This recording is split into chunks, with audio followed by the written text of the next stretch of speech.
Here I am in the greenhouse, and I'm just having a look at a few things that I've got going so far. This one is it's a trough of spinach, very early stages, called Lazio. This is sort of a cut and come again crop, so once these get big enough I will start to pick a few leaves off. What else have we got coming round? Yep, I have some, it's just literally a cardboard container, this was from a bakery. I just filled it with some compost, and we have some little brassica seedlings. So I've got kale and broccoli, cabbage, literally mixed them all together. There was some old seed I had, mixed them all together, sprinkled them on, and when they're big enough I shall just pick a few of those leaves to put in a salad or just in my cooking generally.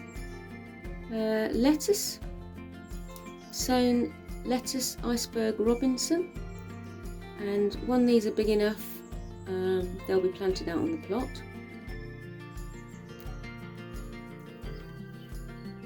And coming over here, what else have we got? Oh, I know, let's have a look here. We have some kale. This is Nero de Toscana. Again, when they're big enough, they'll be planted out on the plot. I literally sowed these one seed per cell and put them in the greenhouse. This was maybe 10 days ago and they've started to come through. And then we have, this is interesting, this is a tree called a Tuna sinensis, and the leaves are edible when they're very young, and I have tried this already. Actually, it's not too bad. It's got a slight bitterness to it. It might be quite nice if you had a lot more of it. You could perhaps cook it like spinach. The tree is obviously very young. I sowed these last year, so you can see I've got quite a few. So they're at the very early stages really, but they do make a medium-sized to a large tree. And yeah, actually you'd have a lot of stuff to eat off these once they got bigger. What else have we got over here?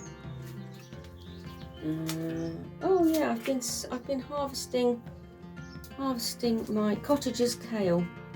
I've been getting a few sprouts off it. I sowed this last year.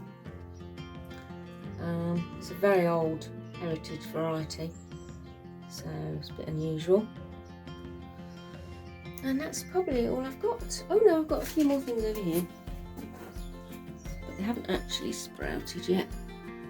And they literally are just waiting to burst through. I have alpine strawberries, I have broccoli rhubarb, I have peas for pea shoots, a broccoli 9-star perennial, and Chinese kale. And oh, that one's some strawberries, musk strawberry. So I've got a few things. It's a bit early days, but hopefully a few more weeks and this place will be looking absolutely packed to the gunnels with lots of leafy vegetables. So I'll come back and show you a few more.